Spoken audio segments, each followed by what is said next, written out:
Welcome to another episode of An Imperfect Leader, the Superintendents and Leadership Podcast. Hey, Happy New Year. Happy New Year.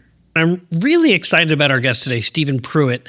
He talks about heroes at one point, and I was just reading about Representative Barbara Lee and that she's retiring, and I don't think I realized that. There was an article in the Seattle Times about her and her hero, who was Shirley Chisholm. So, Not a bad choice. no, In terms exactly. of heroes. Yeah. Who's your hero? Who's my hero? I'd say, I guess, if I have a hero, I never thought of her as that, but you see that up there on the wall? That's Anne Frank. She's the first thing that goes up in my office wherever I am. The place where I do work and the last thing that comes down when I leave a job. And I got this at, it was her home. It's now a museum. And I just love the quote, which is, "In the meantime, I must uphold my ideals, for perhaps there'll be a time when I can carry them out." And so it's always a reminder to me to stay true to your values and who you are and what you believe. And at some point, you'll be able to carry them out. That's good. Can I share mine? I'm so sorry that I didn't ask. Yes, please. You don't have to ask. I'm should going to have force asked. myself to share. Because he mentions the concept of a hero that helps guide us, that helps or inspire us to the kind of person that we want to be. And mine is my grandfather. I mean, I could easily say my grandmother as well, or my mother, but I'm going to choose my grandfather for this particular conversation in that, and I've said this before, he used to say that, he was a Stanford grad at a time that there just weren't Mexicans going to Stanford University. That just wasn't something that happened. But his saying and his stance around humility were so profound to me that I still live by that edict today. And that is that you should never have to tell someone you're smart, ever. Avoid the people that wear their PhDs on their chest, this is why I got along with Stephen Pruitt just great. He uses the word servant, to be a servant to the community. That really is inspiring to me. That's what I am trying to be and do, to the point where I'm like, I think of other jobs that I might be able to do well if I had done a different path. And I'm like, I think I would have made a pretty good cop. If you could let me be a servant to the community, if that's truly what I get to be, could have been a pretty good priest. And that over and over and over is sort of a driver. And it's connected to how my grandfather lived and how my grandmother lived. And those are the people that inspire me. Let's talk about Stephen Pruitt, because I just adored him. And in the same way that you have just mentioned the way he approached things as a servant leader, I loved a number of things. One, that he was so comfortable convening groups like the Unintended Consequences Committee. Wasn't that great?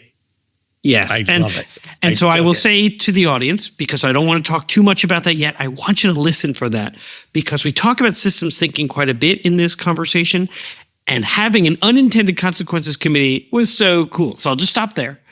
But I do want to talk about something ahead of the conversation. Yeah. And that is a warning to those who are listening, because he talks about a school shooting, something that is incredibly powerful and problematic for us as a nation. And he talks about our ability to work on prevention and then management in any kind of crisis. And certainly in this case, it was a school shooting. And he'll talk about the importance of recovery as well, the recovery phase, and how that's overlooked. So I'm really excited to talk about that as well. So I fully agree. That reflection was profound. Do you have any, he had Pruittism, so I want the audience to listen for that too. Do you have any that people assign to you that says it's so Jamie? I don't know. You just talked to Melissa Sonic and she said, I've got this Post-it. I don't even know what the Post-it says. Like, what does the Post-it say that she has on next to her computer? So for the audience, you'll hear Melissa talk about that in a week or so. It is true. She has a Post-it that is a reminder to her of what you do say or a prompt that you have given to her. So I won't share what that is yet because I think that's stealing her words. I will tell you, though, I have one because you asked me at one point, write this down, or you said something along the lines of, because I have it, it's a purple post-it that says, why didn't you? Right? So to ask someone like, why didn't you do this? Or why didn't you do that? I wish it wasn't why didn't you? Because it feels so accusatory. Well, but you don't say it as, it's almost, okay, so for example, when Or you, like, how come? let me see if I have it right in front of me. I do. So restorative practice has the cards, right? Oh, yeah. And here are cards you're supposed to ask to keep the conversation focused and non-judgmental. And if you do it regularly, then you don't need the card as much because it just flows. When you're first starting off, the cards are helpful. So the second bullet says, what were you thinking at the time? And if you're just reading it without understanding the situation or the context, you might sound like a parent who says, what were you thinking? Like, exactly. So I don't interpret it, why didn't you, as accusatory. I see it as a prompt to remind me to dig a little bit more and allow someone to tell their story and then to come back and ask maybe a follow-up that just tries to take off a thin layer to get a little bit deeper. And so it's there as a reminder to me. I think the concept of using questions to better understand people, to really listen to people and what they care about is, I don't know if that's a Jamieism or a Mansanism, but it definitely is key to my approach and the measure of when I'm not doing it well versus well. For me, I wouldn't say it's a saying as much as a maxim or just a reminder that any change, real change, is gradual and it happens step by step. And I'm constantly saying it to others as well. Yeah. To just remind, like, hey, we didn't get here yesterday.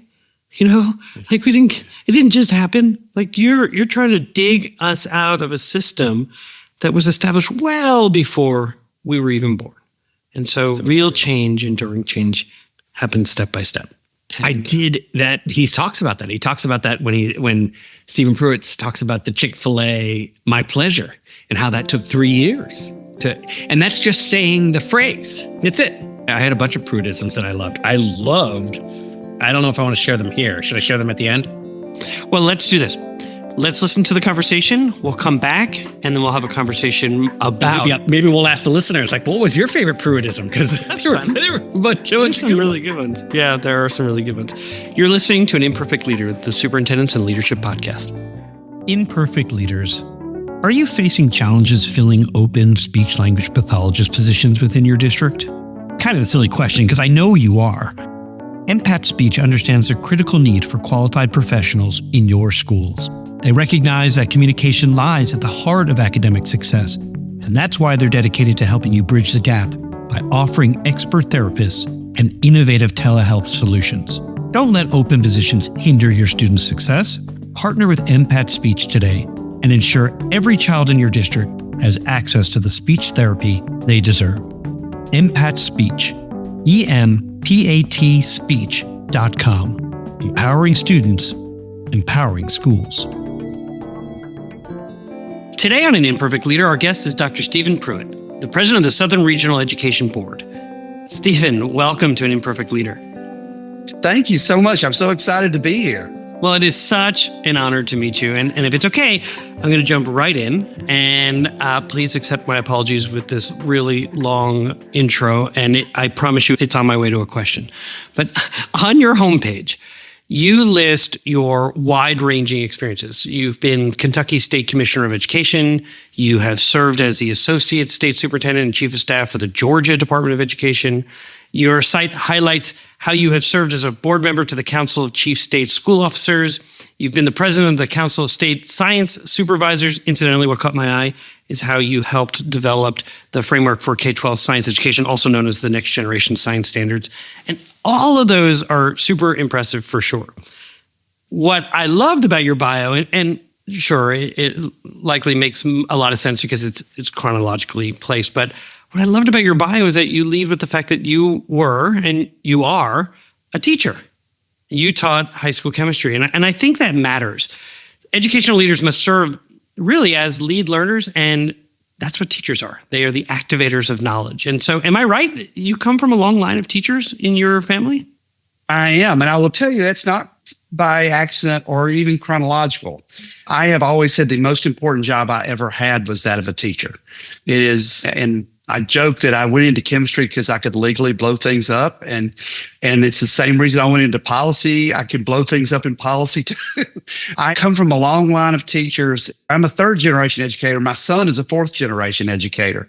And as much opportunity as I've been blessed with, it was those years in my classroom that have formed me for who I am. I love it. Bren Elliott was a guest in, I think, my first season of the podcast, and she was in Washington, D.C. I think she has since left. She was in the Army, and she said that she also became a science teacher because she could blow things up. So, well, it's kind of an interesting trend. A common thing. You're right. My principal wasn't always happy with me, but most of the time it was all good. Oh, yes, they were. Yeah, I bet.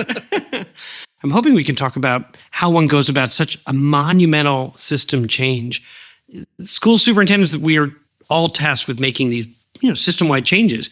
And you were part of the system-wide change really at the national level. If it's okay, can I return to the time that you worked on the national science standards? I wonder if you could talk a little bit about the process that you used and maybe how you applied. And I read how you described this in another scenario, the difference between building stakeholders and shareholders. And I thought that could be interesting. So would you talk a little bit about that process? Yeah, I'd be happy to. And actually, that statement you just made about shareholders versus stakeholders is actually a foundational philosophy for me. And so what that means is, and this is actually how we approach the process for developing NGSS, was in education, we love words, right? And we love to make words up that often mean the same things. One of the words that we love is stakeholder.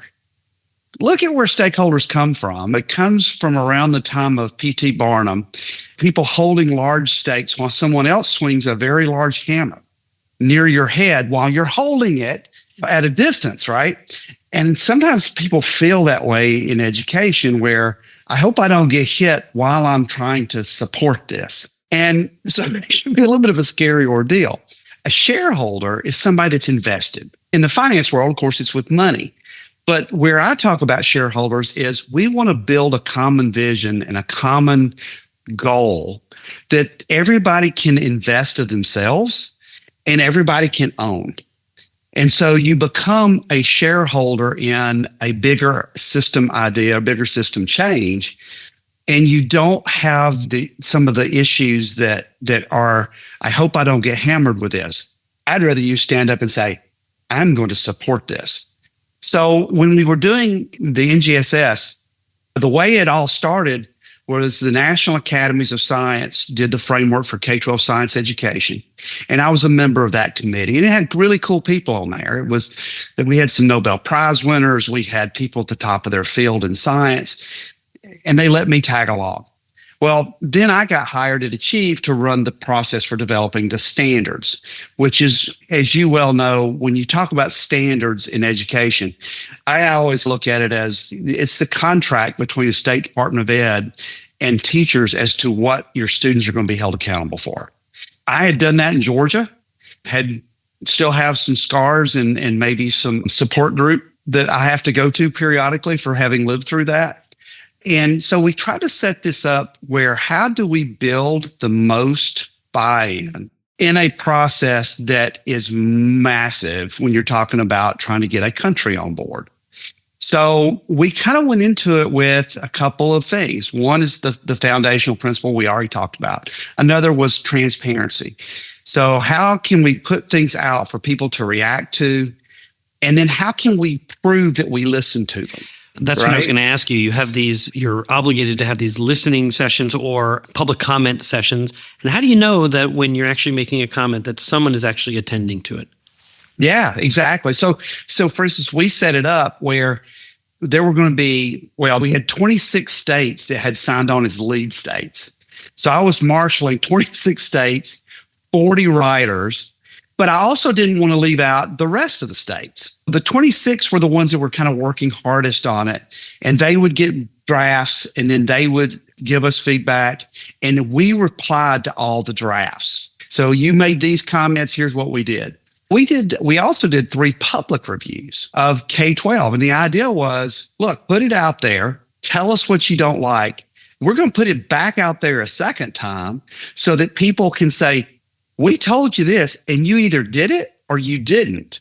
But we also included the same thing we did for the lead states of here were the comments. Here's how we reacted. If we didn't react, here's why. So to me, one of the coolest part of that whole process was when the standards were released in Texas. I'm in a room there. I was told there was over 2,000 people that were in the room. It was at the National Science Teacher Association meeting.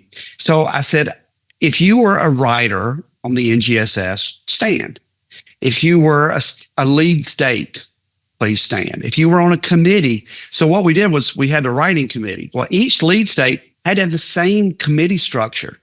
So you ended up with these multipliers, right? And so I'd said, so if you were on a review team, stand up. If you review this as part of a national organization, stand up. By the time I got through everybody, way over 90% of the room is standing.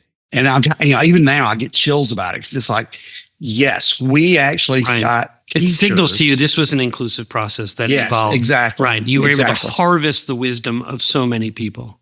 Exactly. And we had teachers, we had administrators, we had professional organizations, we had business and industry. So we had all of those different assets that were at the table. And so when it came down to time for people to adopt, we didn't care if they called them next generation science standards. We didn't care if they took them and adapted them. We didn't, we were like, this is the philosophy for how to go. And as a result, 49 states have adopted them or something like them, and they have not been repealed yet. And that's always a good thing. And that's interesting though, because you're talking science, which can be controversial.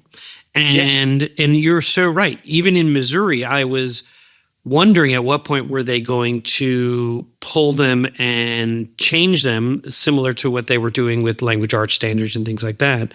Right. And truly, I think the vast majority, 98% of what came from the work that was done at the national level was adopted. And I can't even remember what was excluded. And so it really speaks to the inclusive process. So as I take that national model and think about how a superintendent might lead their own work within their own district, let's say, they're adopting some curriculum or things like that. It's how do they bring these, I'll use your term, shareholders together in a way that allows them at some point to say, if you've been a part of the conversation, if you've been a member of the writing team, if you've been on a committee, would you please stand and be able to notice that this shouldn't be an issue for our community because it included the entire community. So there are kind of two. So one thing you'll learn about me if you spend any time with me is I kind of have what some people refer to as Pruittisms. Okay. And they're just kind of things that they're kind of rules that I live by. I think it's why some people refer to me as the Andy Griffith of ed policy. But one is education is not rocket science because rocket science is actually easier. I say that a lot. Yeah, I think that's pretty accurate to think that. And the other one is no great education idea ever died in the vision phase. The difference between a stakeholder and a shareholder is you have to build a shareholder. You identify or name a stakeholder. So if I'm thinking about this from a superintendent's perspective, and I sort of did this a little bit, even when I was commissioner of ed in Kentucky, the Every Student Succeeds Act got passed. And I wanted to really maximize what the law allowed me to do with accountability. So we created these massive groups of teachers, superintendents, principals, counselors. I had one group that was called the Unintended Consequences Committee. And they were the ones that usually... these were the guys that usually complained about everything. So I put them on a committee and said, look, I want to hear what you're saying. And so I think as a superintendent, if you want to do this kind of work and really see change, you got to first know that it takes a long time. Chick-fil-A says, my pleasure, right? According to things I've read, it took 3 years to get that into the culture of Chick-fil-A. Okay. It's not like they sent out a memo. So to do that, though, you got to build those shareholders. You build your teams with critical people that can be your voices. When we did the accountability in Kentucky, I had a group of superintendents who had always been at the top end, and this model was going to significantly change their outcome. I knew I needed them on board. So when it came down to it, it wasn't me that proposed this to the State Board of Ed. Those 5 superintendents were the ones that actually went to the podium. And it was because they had that role. So I think when a superintendent's doing that at the local level, it's really sitting down thinking, what are my assets? Who are my priorities? Who needs to, and then what's my message and who needs to hear that message? And then you go into a process that's not going to be easy. Nor should it be fast, right? And that's the issue for so many. They are hired to be change agents, and they misinterpret that, or they are sent a message, do this quickly. And that typically is why they then exit fairly quickly also. Absolutely. And I think that, first of all, you usually can't have something easy and fast. And so those things usually fail. And that's where the idea might have been great, but implementation was terrible. So I think that when people are thinking about this as the leader, part of what you do is say, okay, so this is where I want to go. What are some things that I can, with evidence, show that I am making change, but this is the goal of where I want to get to? And frankly, sometimes you can't let everybody in on what that goal looks like because there will be resistance to that goal. So you have to actually kind of plan this out to say, I'm going to do this in these phases, and I'm going to talk about it like this up to this point. But then I'm going to change and talk about it's still the same thing, but I might expand that vision as I go. If you're just joining us, my guest is Dr. Stephen Pruitt, the president of the Southern Regional Education Board. And Stephen, in the leadership model that I use to advise others, there's this dimension in the model called the leader's learning work. And really, it's the mind of the work. And systems thinking and systems design is embedded in that domain. You made a comment about unintended consequences, and I love the fact that you brought in potentially the individual who had most issue with change, potentially. They liked status quo, maybe. That you asked them to consider the short-term, long-term, and unintended consequences of any action. I use this card from the Water Center for Systems Thinking quite a bit with individuals, so I was so glad to hear you say that. But I'm really excited, truly, about your organization's new journal, the Southern Regional Education Board, or the SREB Journal of Education Practices and Trends. And would you take a minute to describe how the journal is different, I guess, from other education resources that are available to leaders in the field? Sure. We're very excited about it. There have been other journals that are similar. The New England Journal of Education was around for a long time. It's actually ended. And this came about actually in a conversation with Jim Purcell, who is the state higher ed executive director in Alabama. I think what's different about this is it tries to bring some focus to different messaging around key issues in education, especially in post-secondary. And so it's not like in some of the traditional journals where, oh, I research in this, so I'm going to put that in here, but it may not have anything to do with the article that's on the next page. What we want to do, and we have a really hardcore belief at SREB that we have to think about the world as a system, from education to workforce. You will never hear me talk about just K-12 or just post-secondary. You're going to hear me talk about the education to workforce system, because I'm a chemist. Systems are at equilibrium. You can make little changes in a system, but its goal is to reach equilibrium. So to really make change in a system, you actually have to make change to all parts of a system. So with this journal, what we really wanted to do was take things like longitudinal literacy, which is the idea of learning across the whole spectrum. Used to be, well, not used to be, still people say you learn to read by third grade and then you read to learn. Well, no. I had to learn to read the chain chemistry book, and when I was in college, I had to learn to read organic chemistry books. I'd say a person never stops learning to read. So that goes all the way through. Career pathways, the idea of AI and where AI is taking us as a field and as an industry and as a nation. we can't think about just the pieces that are going along with that. So the journal is meant to say, let's have a focus on researched ideas that are impacting education in the South and subsequently the country. So if I understand correctly, you'll have each issue has sort of a theme, and then it's looking and threading from whether it's K-12 or it is K-12 all the way through as a way to sort of bridge everyone together. That's right. Is there a promising practice that you would love to talk about that maybe highlighted in a recent issue? What we're really excited about are the journal is giving the ability for people to do some of this work that may not get into a traditional peer review. SREB is what's called an interstate compact. We are created by state legislatures, and we exist in the state law of all 16 of our states. So this journal, part of what it's doing is it's providing additional information and research to legislators, governors, state school superintendents, and it's creating this new perspective itself of how do we think about how AI is impacting different things. To me, right? it seems like, so you're probably familiar with Kim Marshall and the Marshall Memo, and he reads every piece of resource out there, and then each week decides what are the most important articles for people to read, and then sort of creates this repository where you can search it by theme.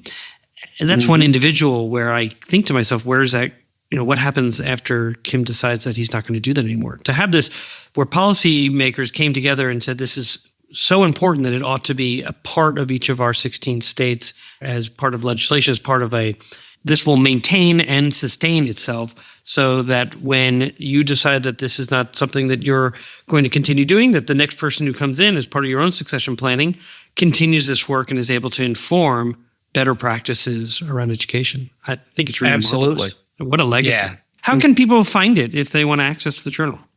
They can go to sreb.org. And the simple thing to do at that point would be to go up to the search bar and just type in journal.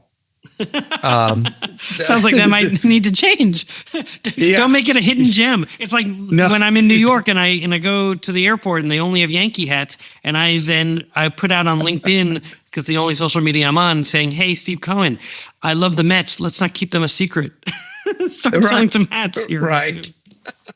No, you're right. We will be putting a link to that on our homepage because we do want more people to look at it. We are actually working on Seems like really important work. It really is. I mean, and it's really fascinating because again, one difference is whereas a lot of journals go monthly, we're having to do it more quarterly because it takes a lot of work. Sure.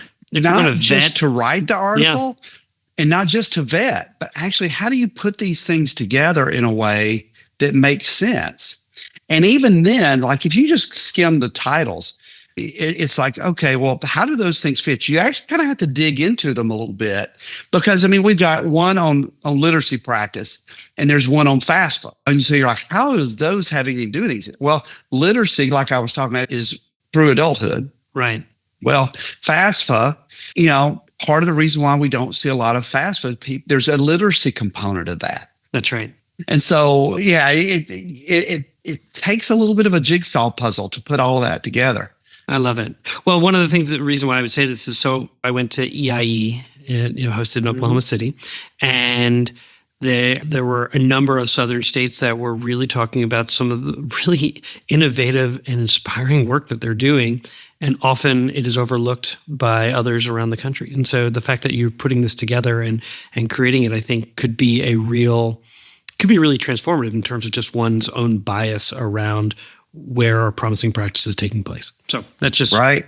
So right. I don't need to tell you something you already know since you've been doing this work for a long time. But true, but I do give you kudos for using the term promising practice. Again, education in our words, right? Everybody loves to say best practice. Well, if you really adopt the mindset that you've got to constantly be learning, there is no best. Right? Right. I mean, it's promising. Right. And then with an iterative cycle of constant review and then mid-course corrections as appropriate. Yeah. That's right. That's yeah. right. Yeah. I ask this question of every guest who comes on the program, and so I'd like to ask it to you as well. How does the term an imperfect leader resonate for you? In a word, reality. I mean, it kind of goes back to something I just said. I think, and I'm not saying this because I'm on the show, I think it's a brilliant name for this show. We are imperfect people living in an imperfect world, trying to do perfect things for kids. And you're not always going to hit that. And I think one of the things that it's been my experience over the years is we don't give teachers and administrators the room to say, you know what, I'm not that good at that. I need to get better. Carl Wyman, who's a dear friend of mine, former Nobel Prize winner in physics, after he won his Nobel, he decided he wanted to work in education. And his study, and it was focused naturally on physics education, and he kind of came up with this model of this sliding scale between novice and master. And it just has always resonated with me that we're never perfect because we are always on that spectrum. And we don't always give people the permission to slide backward on that. Because if you really get the field of education, you get the fact that I'm going to keep building, I'm going to get better, better, better. But then as soon as something changes in the system, a new set of standards, a new assessment, a new accountability system, a difference in community priorities, I'm going to slip back toward novice. And that's okay. As long as I realize that my goal is to get back, right? And I think people who think that I've got to stay here at master all the time, they're not living in a world of reality. They're living in, oh, I got this down. Well, no, that's actually when you become ineffective. I believe the most effective leaders recognize they're imperfect. And we'll be right back. Hey, district leaders, I know you already know this. In schools worldwide, cell phones are posing real challenges on student engagement and mental well-being, and I want you to meet Yonder, a proud sponsor of an imperfect leader. And let me share this story from a visit I made to some schools in Silicon Valley. I asked some kids what they liked about Yonder, and after some funny looks, they shared that actually, with Yonder, teachers don't have to battle with them over phones anymore. In fact, one kid said to me he didn't have to worry anymore about his parents texting him in class, and the kid next to him sort of shoved him and goes, "Texting? My mom used to FaceTime me in class." I want to introduce you to a support system that increases teaching and learning. I want you to discover why 1 million students choose Yonder daily. Minimize distractions, maximize learning potential. To learn more, go to overyonder.com. YONDR. We're back for segment 2 of An Imperfect Leader called Imperfect Leadership in After Action. And our guest today is Dr. Stephen Pruitt, the president of the Southern Regional Education Board. And in this segment, we ask our guests to deconstruct a decision that they made, and then we discuss it. So, Stephen, what happened? So there were many to choose from. The one I think I'm going to go with is one that was less about a specific decision and more about a vast amount of learning that took place. In January of 2018, I was the commissioner of education in Kentucky, and we had a school shooting at Marshall County High School. As you can imagine, it's a horrible, horrible thing. And I did what I think a lot of people do. I felt like we were pretty solid. We had invested a lot of money in prevention of any of these kind of incidents. We had invested a lot of money in supporting administrators on how to manage such an incident. And I thought that we were in a pretty good place. So I went the day after, and I took a couple of my staff with me. We went to work. I didn't go with an entourage or media. I actually ducked all the media. They didn't even know I was there.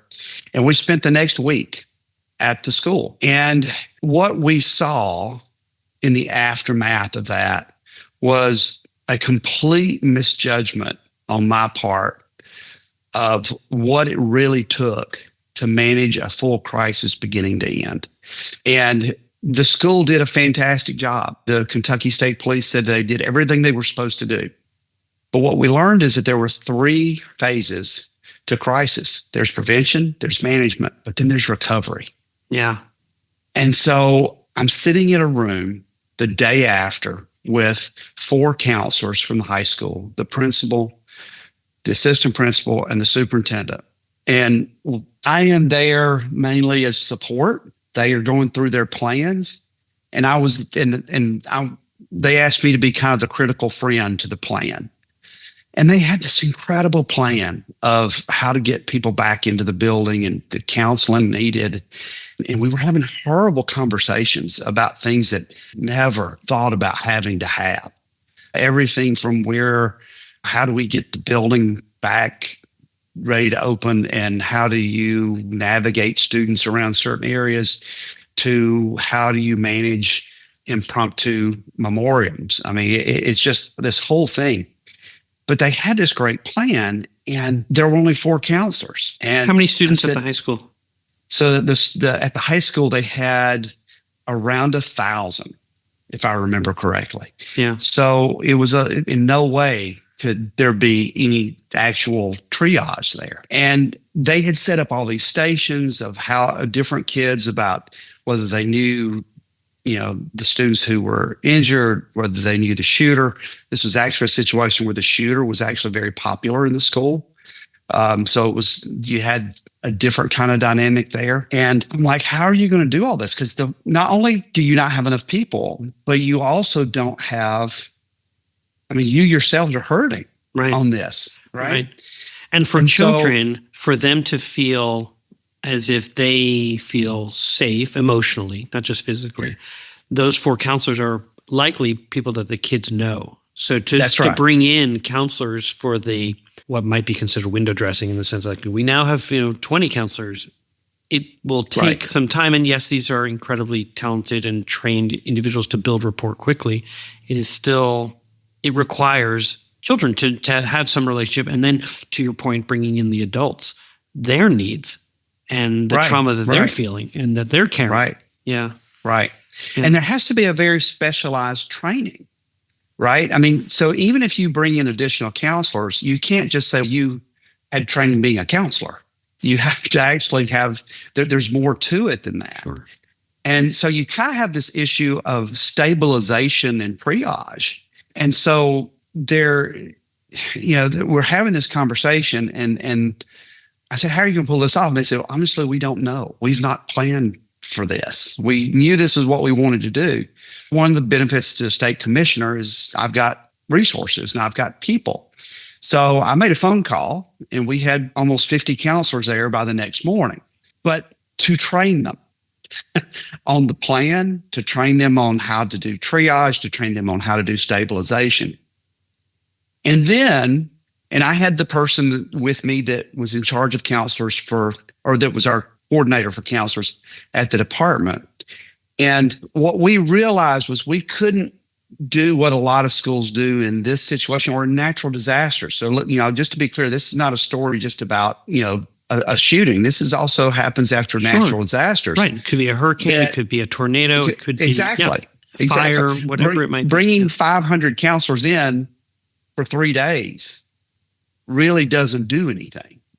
So what we had to do was we spent the next year building a whole group of people throughout the Commonwealth of Kentucky that were trained in how to come into a situation that they don't have those relationships, but how can they help stabilize and then refer students to where they need to be referred to. And it just opened up this whole other world for me that I've been thinking about this all wrong.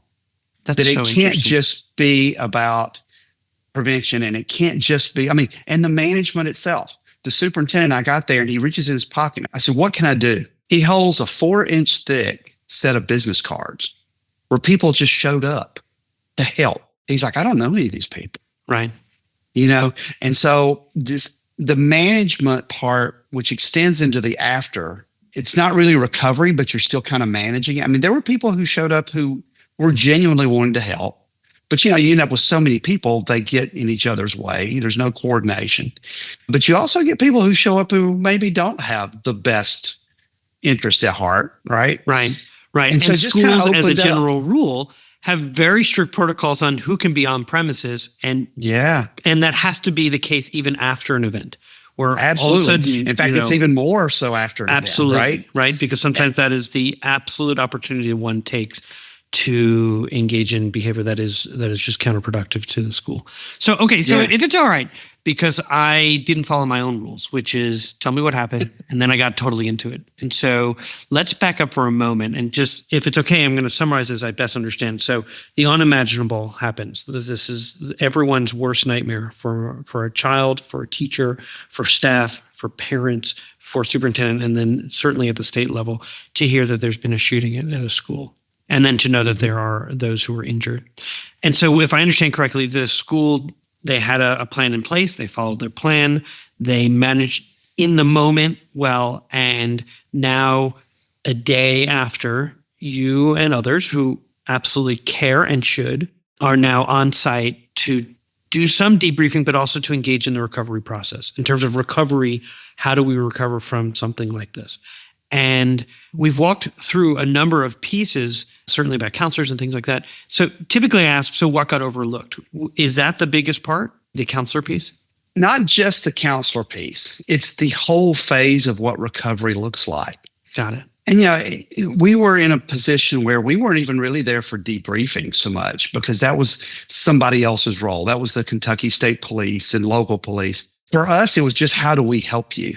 And it's, if you haven't lived that, you don't necessarily know how to plan for it.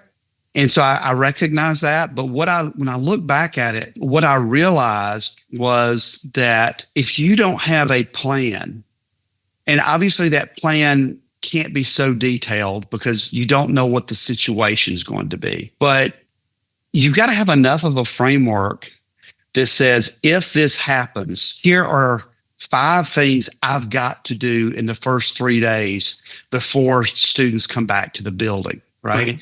Or before we can even begin to think about reopening. I imagine there's a lot of pressure you want to get kids back, you want to get them back into routine, you want them to feel safe. If they are out of the building for a number of days, that only end with social media, it only increases the anxiety and stress about even being in that building.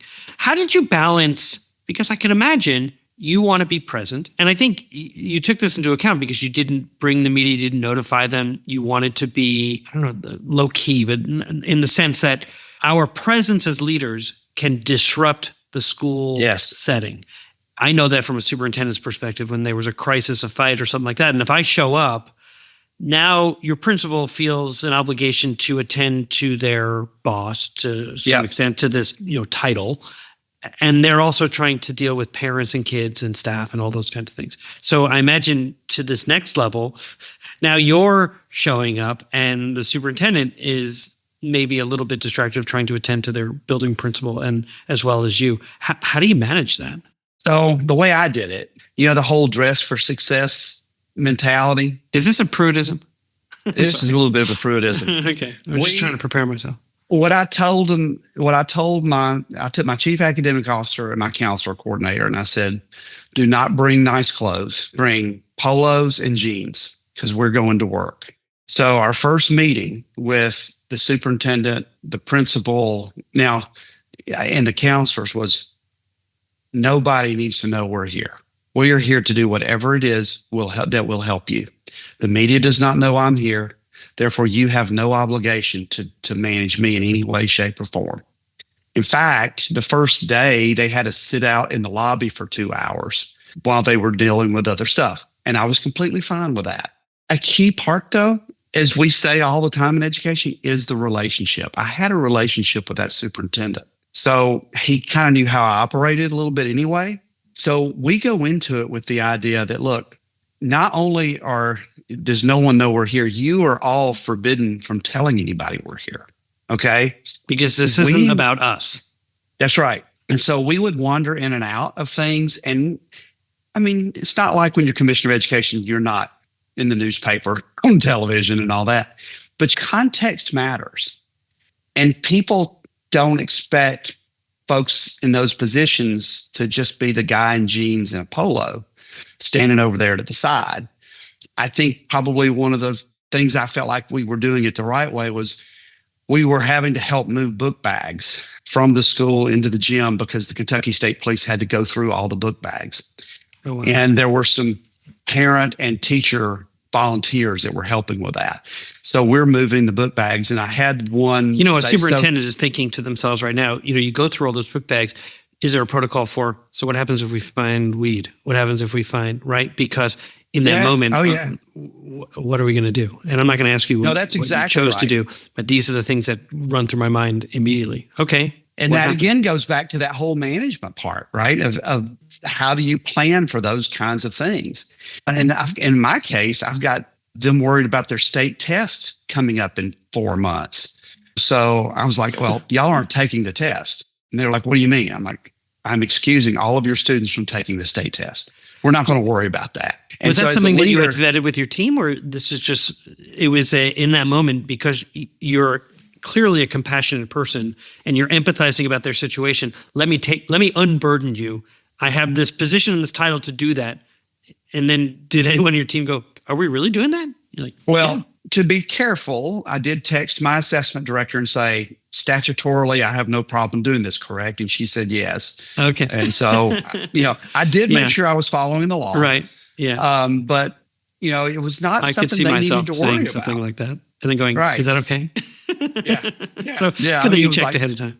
Because the first time they were like, the people with me were like, well, can they do that? I'm like, yeah, I'm going to do it. I was already on some kind of super secret probation with the feds at that point anyway. So, I was always in some kind of argument with them. But I think the part that you're bringing up about what you find in the book bags and my issue with the assessment is in your mindset in that kind of situation, are you removing barriers to recovery or are you creating more? And so my thing was, let's take any barriers off the table. Let's take care of these kids. So, and the superintendent and the principal had the same philosophy. And it was the Kentucky State Police that were actually going to the book bags. It was not school personnel because they were going looking for one thing, additional weapons, right? And so that barrier got taken off the table because you didn't have to worry about, we found a pack of weed or whatever. It was, let's focus on this. So I'm helping with that. And I had somebody say, so whose dad are you? And I said, I'm nobody's dad. I'm just a volunteer helping. And I heard another teacher pull that person to the side and say, that's the commissioner, and I kind of felt like we might have struck the right balance with that because they didn't recognize me for who I was. And I think that when you are a leader and you have to go into those kind of situations, you need to set those boundaries when you walk in the building. I think people who have to be taken care of can be great leaders, but I also think they can also be huge inhibitors. Yeah. And I think that you've got to recognize that there's something bigger and more important than you and your title. People won't automatically do that unless you give them permission to do that. So that's why in the very first time we were all together, I'm like, let's be crystal clear. We're just here to help. They sent me to go get food. They sent me, literally, we were just doing that kind of stuff. And I was good with that. And I think from a leadership standpoint, you have to give people permission to treat you as a servant in terms of servant leadership, more so than, well, I'm the superintendent. That's right. So let me ask you this as we come to time together. In the end, what was something that was good that came out of this experience? Because through any one of our experiences, there are lessons learned. I imagine there's something around recovery that became a statewide practice. Would you talk a little bit about what was something that was good that came out of this? So one thing that was great that came out of is now there's an entire cadre across the whole Commonwealth of Kentucky of teachers who have been trained in a curriculum that is specific to psychological first aid and stabilization. So at the time, we had two areas of the state, and they happened to be in Western Kentucky, who had gone through this type of training. Today, there are trained counselors in all districts. So well over 120 individuals have been trained and prepared should something like this happen again. There is a central place that kind of acts as a hub in case there's a situation where there needs to be additional counselors brought in. There's more awareness that you're the week after the event, is not when the counseling or other types of recovery have to take place. That it actually is recovery for me is what happens when the cameras leave.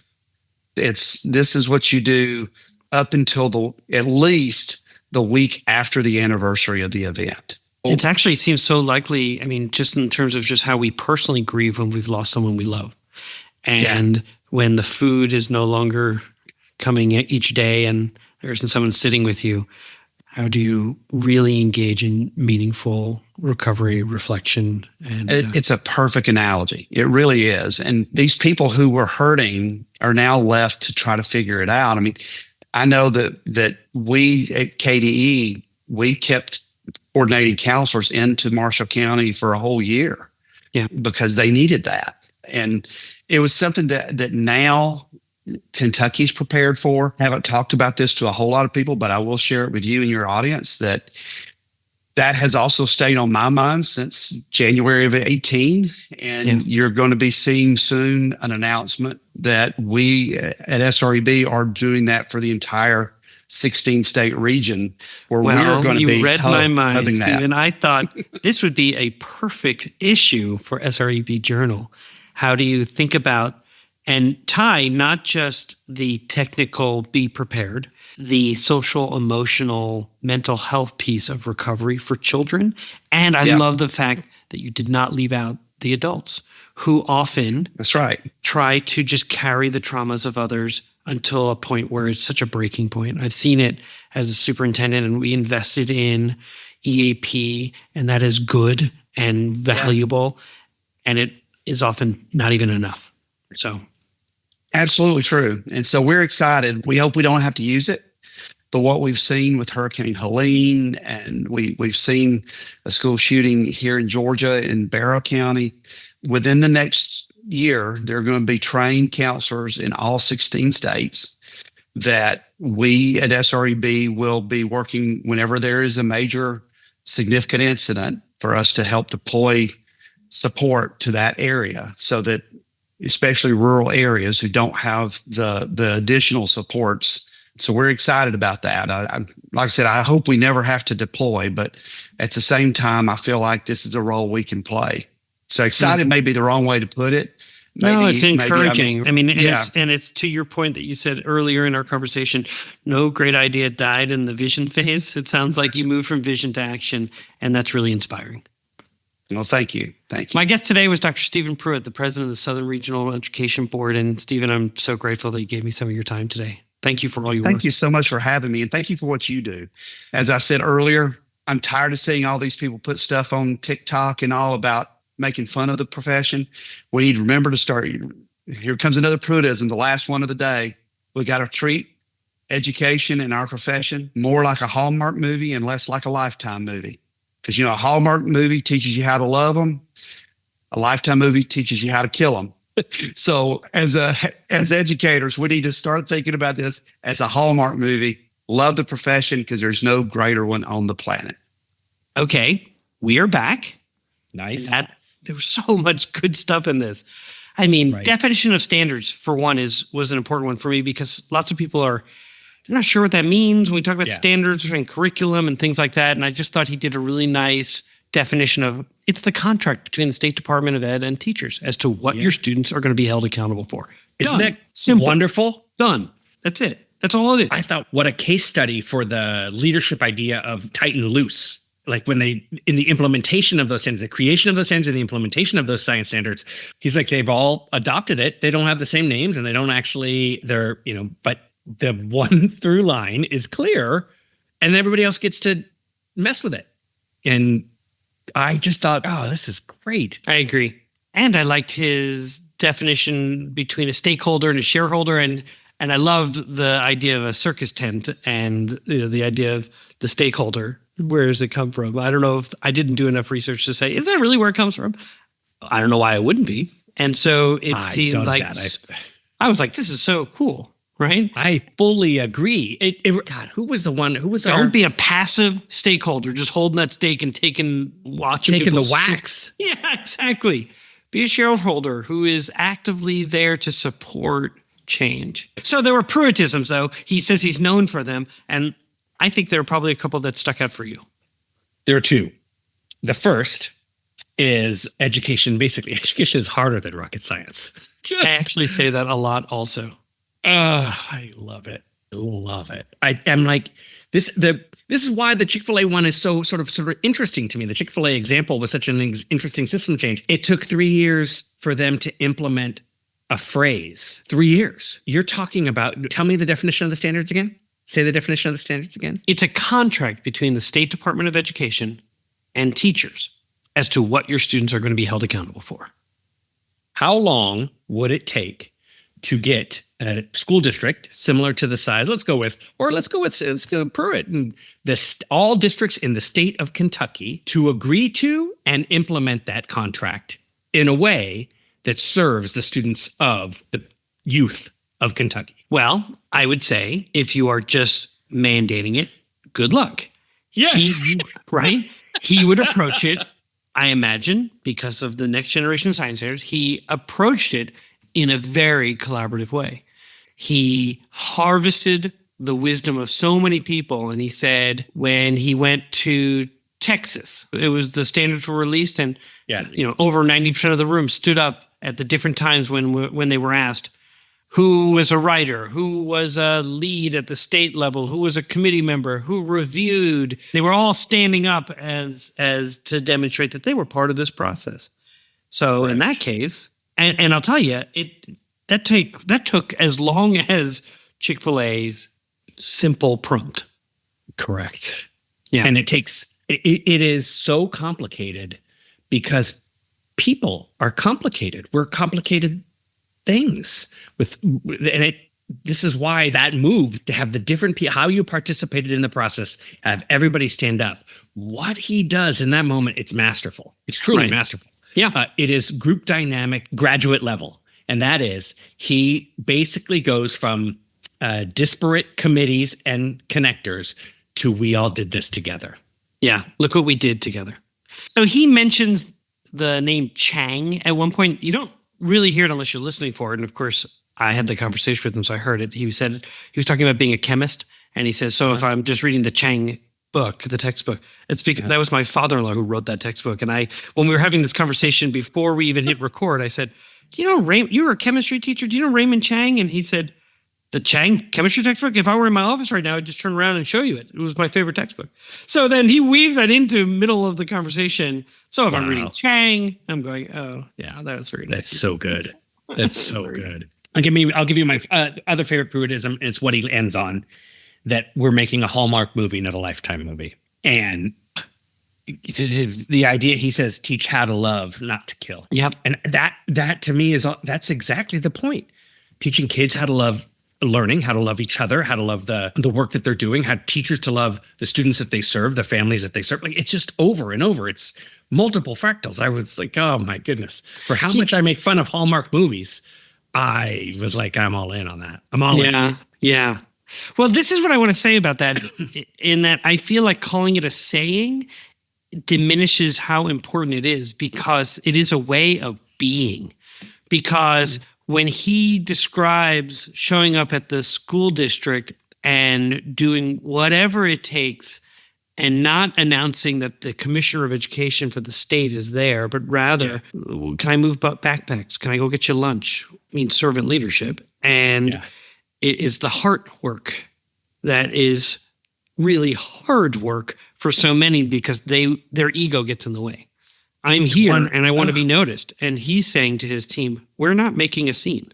We're here to be present, to be observers in the sense of, it's almost like overseeing an election somewhere, there, not to judge. For me, it's to call it a saying is almost like it's a throwaway. And for him, his sayings are a way of being. I think that's so interesting. I'd be interested to hear his reflection on that as a Southerner. I am so clearly. I was really mindful too to say to him, especially when he's talking about his journal for the organization representing all of the Southern states that put it into their legislation, that they would support this work, that there's an obvious bias around the nation around certain regions and how interesting and innovative the work that they are doing. And I just thought that was important to note, not to score points, but to elevate what is often ignored by so many around the country. And that can be applied in education and then across almost all areas of our nation, why we fall to these conclusions about certain people and certain regions. Right. The reason why I'm interested in knowing what he thinks of that idea of it being a way of being versus a saying is, I wonder if you would ask what's the difference in that if I say it, I live it. And I wonder if you and I'll speak for myself. I wonder if closely that's true for me, whether or not I have to understand the being of it more than just the words of it. I don't know. It's an interesting idea. I hear you. I think I was approaching it, and certainly through my lens of words versus deeds. You hear so many promises made, and a saying could be associated as an unfulfilled or an empty promise. Like when you say during the pandemic, heroes work here, and you put these signs in front of your business, but you haven't done anything different for the people who are working there to show them that they really are heroes. No better hours, no better wages, no better precautions, no better. Yeah. So words versus deeds kind of thing. My wondering aloud is the idea that people are people. Let's start with that. So we're making massive generalizations here. But Well, I do it like is a the human-centered leadership platform. Imperfect leadership is about human-centered leadership. So it is. I do wonder what he would say, what Stephen Pruitt would say about, is there ever a time when your words don't have action to them? And he would probably say no. Therefore, a saying is a way of being. That's how I experienced him.